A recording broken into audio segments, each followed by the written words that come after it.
Al abrir la Biblia, nos encontramos con una frase majestuosa. En el principio creó Dios los cielos y la tierra. Una declaración contundente, luminosa, aparentemente perfecta. Pero inmediatamente después, algo desconcertante aparece. La tierra estaba vacía, en caos, y la oscuridad cubría el abismo. Detente un instante.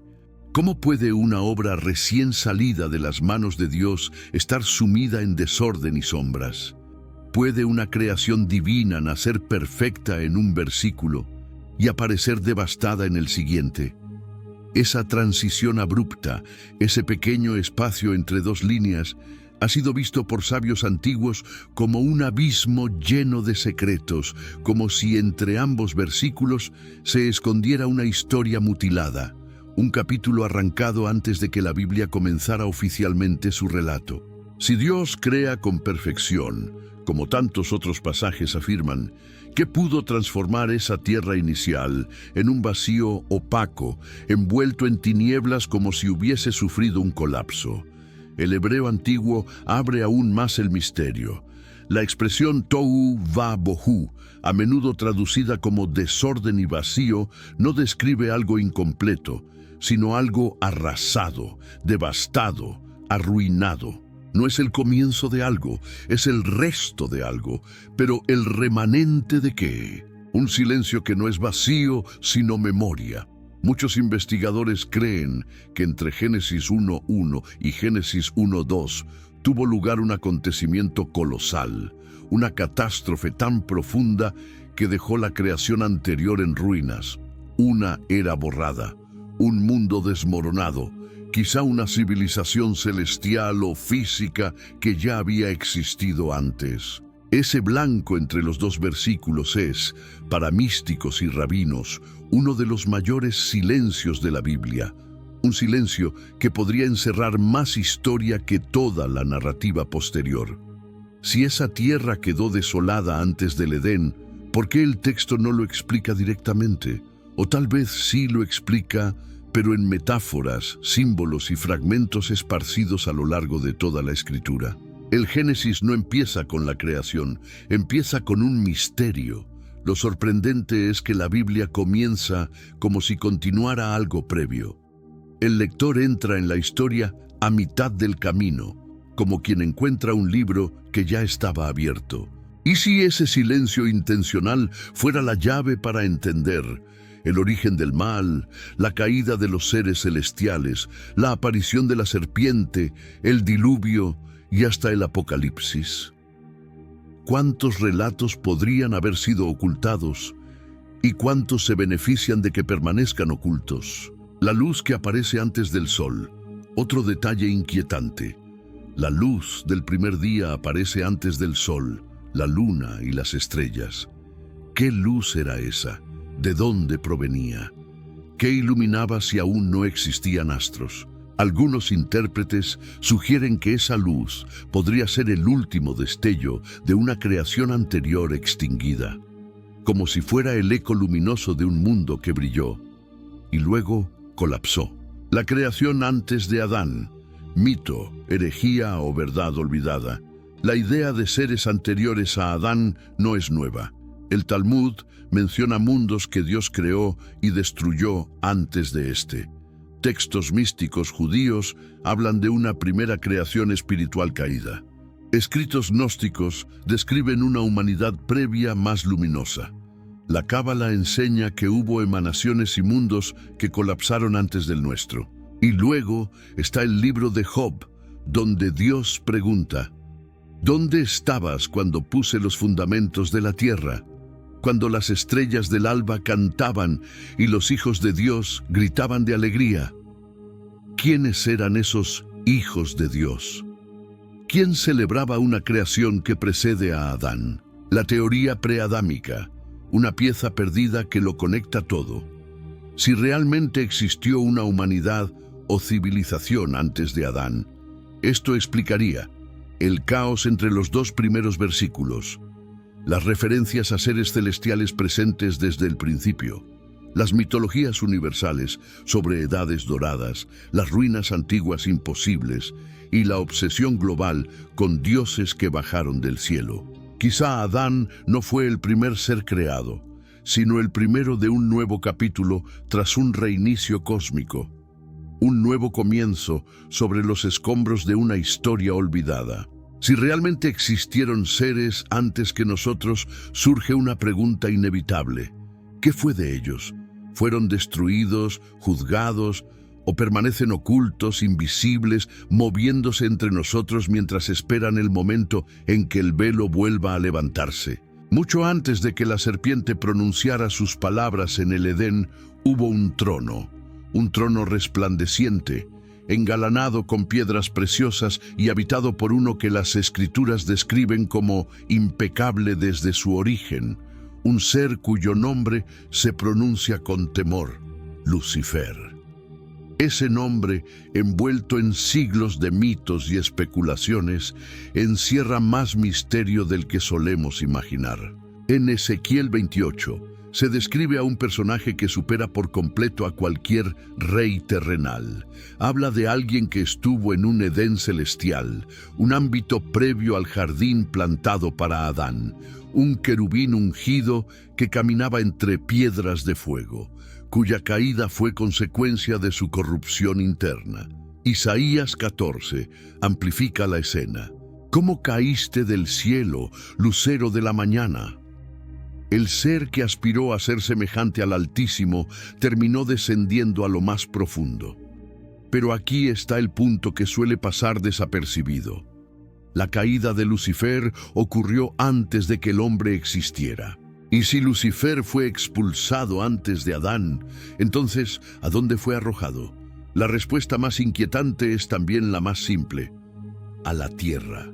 La tierra arruinada de Génesis 1:2 es la huella de su caída.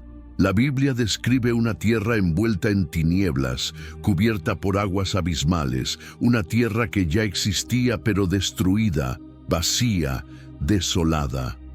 ¿De dónde proviene esa devastación? ¿Es el resultado del juicio sobre una rebelión celestial? Algunos intérpretes creen que lo que encontramos en Génesis 1:2 no es el inicio de todo, sino las ruinas de un mundo anterior. Si Lucifer gobernó una era previa, un reino luminoso destruido por su soberbia, ¿qué quedó de esa civilización perdida? Restos borrados, una historia enterrada bajo capas de creación posterior.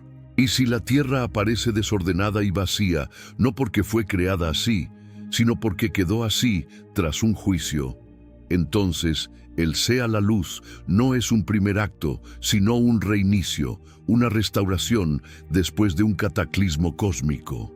El Edén fue plantado sobre un mundo destruido. Si Lucifer fue expulsado a este territorio y su rebelión dejó tras de sí devastación, entonces el Edén no fue plantado sobre un terreno virgen, sino sobre un escenario marcado por una caída antigua. Un jardín nuevo en un mundo con cicatrices invisibles. Esto sugiere que el plan divino tiene desde el inicio un componente de restauración, como si Dios estuviera reconstruyendo donde antes hubo ruina. Tohu Babohu. Dos palabras que esconden una tragedia, esa expresión hebrea que traducimos como sin forma y vacío, ha sido un misterio para eruditos y místicos durante siglos. No suele referirse a algo recién creado, sino a algo devastado por juicio.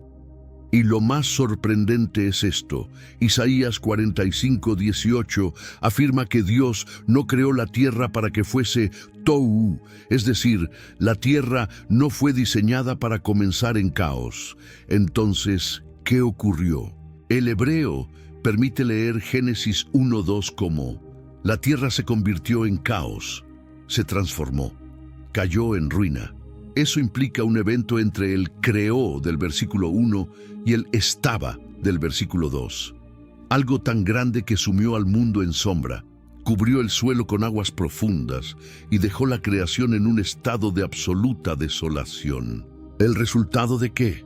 de una rebelión que estremeció el cielo y cuyos efectos se extendieron hasta los cimientos de la tierra.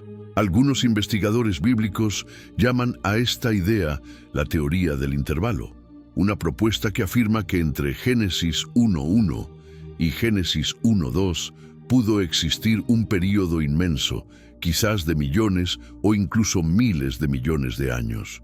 Un espacio de tiempo donde mundos completos habrían surgido y desaparecido mucho antes de que Adán caminara por el suelo del Edén. Pero otras voces van aún más lejos. Sostienen que ese tohu vabohu, esa frase misteriosa traducida como desorden y vacío, no describe solo un caos físico, sino el resultado de una catástrofe espiritual, una guerra entre fuerzas de luz y oscuridad tan devastadora que la Tierra misma se convirtió en el campo de batalla de un conflicto cósmico. Lo más inquietante es que esta misma expresión hebrea reaparece en Jeremías 4:23. Y allí no se habla de una creación primitiva, sino de un territorio arrasado por el juicio divino, un mundo donde las ciudades han sido destruidas y los cielos han dejado de brillar. ¿Está Jeremías profetizando algo futuro o está evocando una memoria olvidada, un evento enterrado en los rincones más antiguos de la historia bíblica? Muchas tradiciones antiguas sugieren que la Tierra pudo haber experimentado una sentencia universal antes de la existencia humana. Un reinicio divino tan profundo que solo quedaron abismos silenciosos y palabras crípticas para recordarlo. Si la Tierra quedó reducida al caos, entonces surge la pregunta inevitable: ¿qué existía antes de ese colapso? ¿Y quién o qué fue responsable de semejante devastación? Los libros perdidos, piezas faltantes del misterio. Cuando miramos la Biblia actual, solemos olvidar que es el resultado de siglos de selección y debate.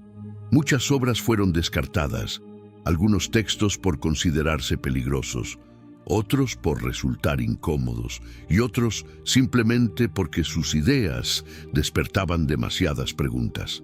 Pero, ¿y si esos escritos rechazados contienen las pistas que faltan para explicar el vacío entre Génesis 1:1 y 1:2? El libro de Enoc, un texto citado incluso por el Nuevo Testamento, pero ausente del canon moderno. Enoc describe seres celestiales que descendieron a la tierra antes de la humanidad, seres que manipularon la creación, que alteraron la materia, que enseñaron artes prohibidas y que finalmente fueron juzgados severamente. ¿Serían estos los rastros de una civilización previa a Adán, una era borrada para siempre? El libro de los jubileos. Otro texto antiguo que menciona ciclos previos al tiempo humano, como si existieran eras selladas por Dios antes de nuestra historia. Habla de eventos cósmicos que habrían marcado el origen de la Tierra, algo anterior y posiblemente más oscuro que la caída en el Edén. Los manuscritos del Mar Muerto.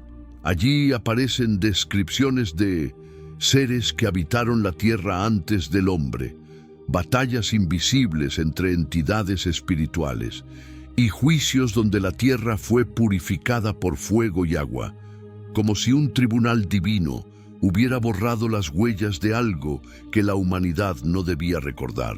Entonces surge la pregunta inevitable: ¿por qué fueron excluidos estos textos? ¿Acaso contenían ideas demasiado perturbadoras? ¿O quizá insinuaban una verdad que podría cambiar por completo nuestra comprensión del origen humano? Es posible que la mayor amenaza no fuera el contenido en sí, sino lo que implicaba, que Adán no fue el comienzo absoluto, sino una nueva oportunidad. Un proyecto de restauración colocado sobre una tierra marcada por un trauma cósmico. Profetas que vieron más allá del tiempo. Los profetas bíblicos no eran solo voceros, eran hombres que miraron detrás del velo, que escucharon ecos de dimensiones donde el tiempo no se comporta como aquí. Jeremías, Isaías, Ezequiel, sus palabras muchas veces fueron interpretadas como metáforas, pero y si algunas son recuerdos de lo que sucedió antes de la humanidad. En Jeremías 4:23 encontramos algo que resuena como un eco directo del Génesis, pero con un matiz perturbador. Él describe una tierra que ya estaba arruinada, no una tierra recién creada. El profeta declara: observé la tierra y estaba en caos total, y los cielos no tenían luz. Esto no suena a un planeta recién formado, sino a un mundo colapsado, a una tierra que ya vivió y fue destruida. Luego añade: no había ser humano alguno, y las aves del cielo habían desaparecido. Toda ciudad estaba derribada. Espera, ¿cómo puede Jeremías ver ciudades, cielos apagados y aves que huyen antes de que Adán exista? El profeta no está mirando hacia el futuro, está asomándose hacia un pasado olvidado. La expresión hebrea tohu vabohu reaparece aquí con precisión quirúrgica. No es un adorno poético, es una clave, una señal que conecta esta visión con el vacío misterioso entre Génesis 1:1 y 1:2. Ezequiel, la sombra de un querubín caído. Ezequiel también habla de un ser que claramente no es humano, un querubín consagrado que caminaba entre piedras de fuego y que fue arrojado a la tierra por su corrupción. No está contando la historia de un rey terrenal. Está describiendo una entidad celestial, prehumana, que habría ejercido autoridad sobre la tierra antes del Edén. Y cuando este ser cayó, su desplome no fue simbólico.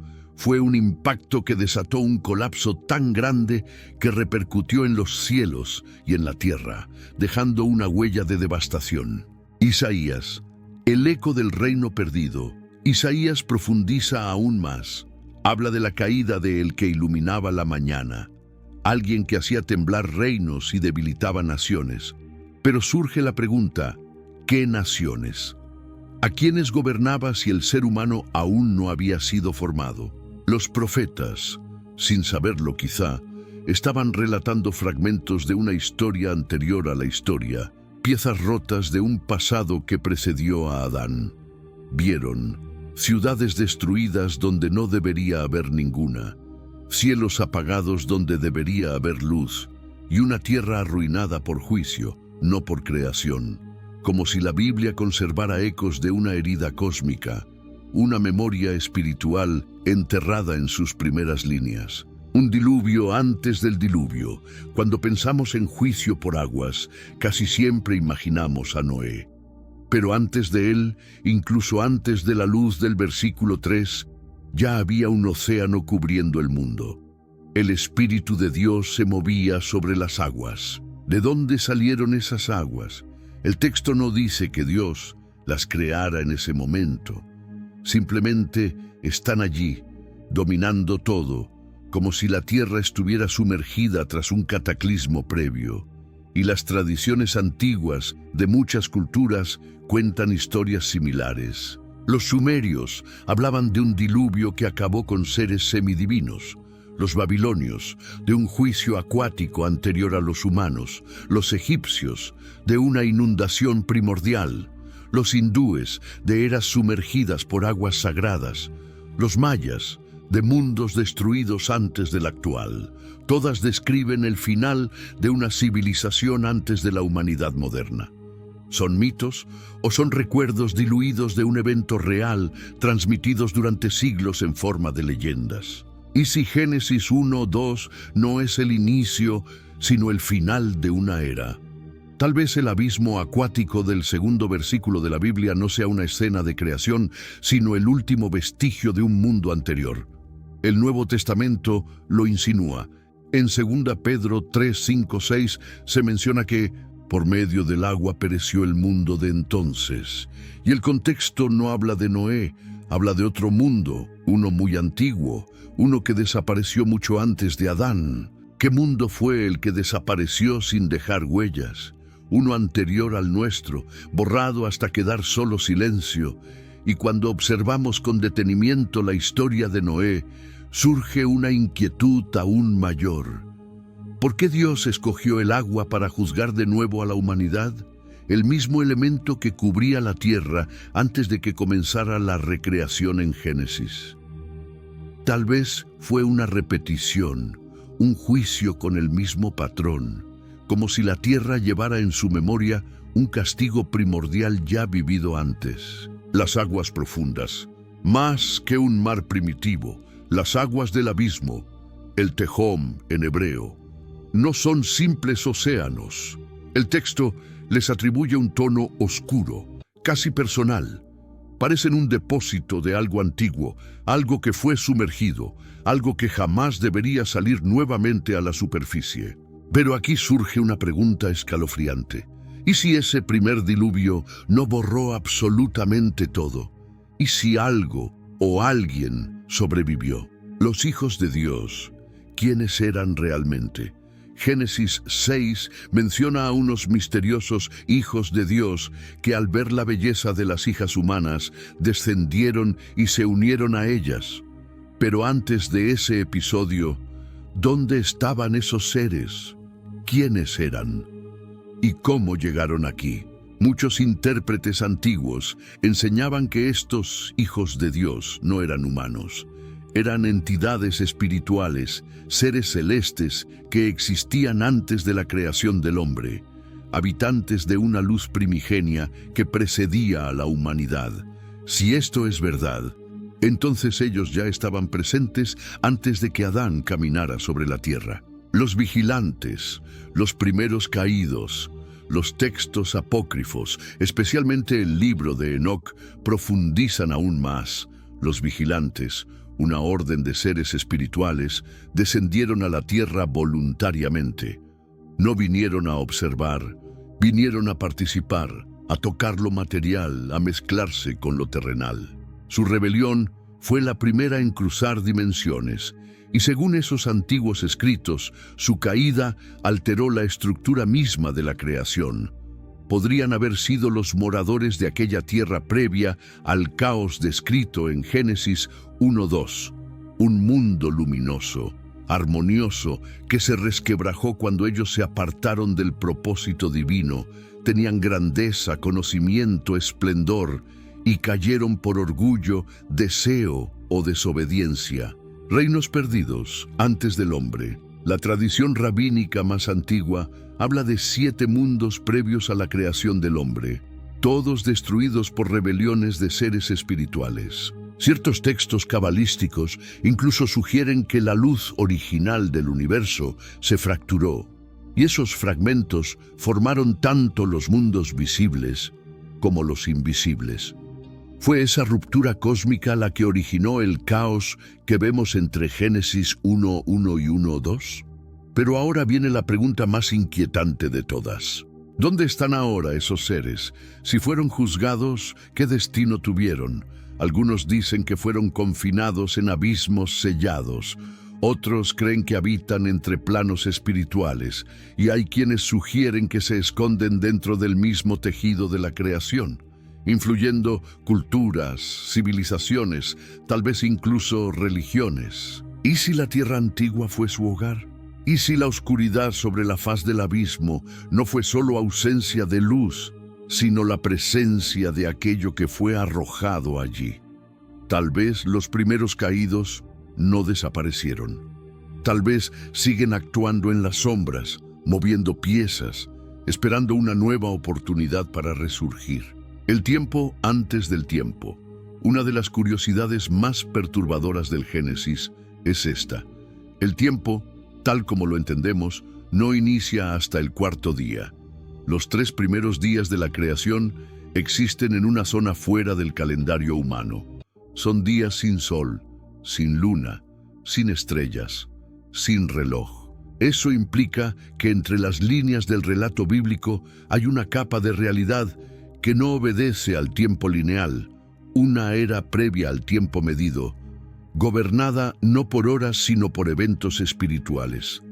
Los sabios judíos antiguos tenían un nombre para esta dimensión: Olam HaTohu, el mundo del caos, una fase pretemporal donde seres espirituales actuaban libremente y donde la existencia era flexible, moldeable, casi imposible de concebir. Hay un punto en la historia bíblica donde el tiempo, tal como lo conocemos, simplemente no existe. Un territorio fuera del calendario, fuera del amanecer y del atardecer, donde la eternidad y la creación se rozan sin confundirse. Muchos creen que en ese intervalo invisible ocurrió la rebelión de Lucifer, la caída de los primeros ángeles y la destrucción de un mundo que existió antes que el nuestro. Un escenario entre lo eterno y lo temporal donde se tomaron decisiones que alteraron para siempre el destino de la realidad. Pablo menciona en Efesios 1:4 que Dios nos eligió antes de que el mundo fuera establecido. Pero, ¿a qué mundo se refiere exactamente? Si la fundación de la tierra en Génesis comienza con Dios ordenando un caos ya existente, entonces esa elección se habría hecho antes del relato bíblico, en una fase de la existencia que la Escritura menciona, pero jamás explica. En ese vacío pretemporal, muchos exégetas vislumbran la creación original, aquella que fue corrompida, juzgada y borrada antes de que Adán respirara por primera vez. Una creación cuyo colapso habría dado origen a las aguas profundas, a la oscuridad sobrenatural y al vacío que Dios tuvo que reorganizar. Tal vez el Génesis no narra el primer inicio, sino una reconstrucción, el reinicio de un proyecto que ya había sido destruido. Y si esto fuera cierto, la cronología que siempre creímos lineal estaría asentada sobre restos de un pasado no revelado. La Biblia abre con "en el principio", pero tal vez ese no sea el principio de todo, sino solo nuestro punto de entrada en una historia mucho más larga. Y si existe un capítulo previo al tiempo, una creación anterior al reloj del Génesis, ¿cómo podríamos entender completamente nuestro origen? Si desconocemos el pasado remoto, ¿cómo percibiremos el final que ya se está acercando? El misterio entre dos versículos, entre el primer y el segundo versículo de la Biblia, existe un silencio inquietante. Dios crea los cielos y la tierra, y de inmediato el escenario cambia a un mundo hundido, sin forma, oscuro, sumergido. No hay contexto, no hay explicación, solo un enigma, un espíritu moviéndose sobre aguas que ya estaban allí. Pero, ¿por qué Dios no narra lo que ocurrió antes? El texto parece construido para insinuar sin revelar. Las palabras son precisas, simbólicas, casi como si Génesis 1:2 fuese un velo diseñado para ocultar algo deliberadamente. El caos aparece mencionado, pero la causa nunca se explica. Y allí, justo en ese vacío, nacen las preguntas más inquietantes. ¿Dios simplemente decidió no contarlo? ¿O hubo realidades que fueron intencionalmente ocultas por siglos? ¿Silencio divino o censura espiritual? Durante siglos, teólogos, rabinos y estudiosos atrevidos han sospechado que existe una especie de silencio sagrado alrededor de ese intervalo. Una omisión que protege algo demasiado profundo, demasiado peligroso o demasiado complejo para ser revelado antes de tiempo. La Escritura dice que Dios nos da lo necesario para la salvación, pero no necesariamente todo lo que pasó. Incluso los profetas parecen aludir a conocimientos sellados. Isaías habla de misterios ocultos. Ezequiel narra visiones que desafían cualquier lógica humana. A Daniel se le pide guardar palabras hasta el tiempo final, y en Apocalipsis, Juan escucha voces que le ordenan no escribir lo que escuchó. ¿Qué ocultaban esos sellos? ¿Qué secretos podrían desequilibrar la fe, la razón o el mundo mismo? Ese silencio pesa. Parece una barrera protectora o una advertencia. Quizá la revelación completa no sería segura todavía. Quizá hay verdades que, si fueran expuestas prematuramente, despertarían fuerzas latentes desde la primera destrucción de la tierra. ¿Y si el silencio es una invitación? Pero existe otra interpretación aún más audaz. ¿Y si Dios calló, no para esconder, sino para llamar la atención? ¿Y si ese espacio en blanco entre el versículo 1 y 2 es un vacío intencional, un portal para quienes desean indagar más profundamente? No un error narrativo, sino una puerta camuflada, un espacio reservado, como el velo del templo que solo debía abrirse en el momento correcto. Ese silencio podría ser una frontera entre lo que el ser humano puede comprender y lo que todavía no está preparado para enfrentar. Apocalipsis termina advirtiendo que nada debe añadirse al libro. Pero, ¿y si la historia también está en lo que no fue escrito? ¿Y si entre una creación y otra, entre la luz inicial y las sombras del abismo, ocurrió un juicio cósmico que transformó la realidad y del cual solo quedaron los vestigios ocultos en Génesis? Y si el silencio de Dios es, en última instancia, un acto de misericordia, preservándonos de una verdad demasiado grande para ser revelada antes de tiempo. Y cuando ese silencio finalmente se rompa, ¿estará la humanidad lista para recordar lo que realmente sucedió entre Génesis 1:1 y 1:2?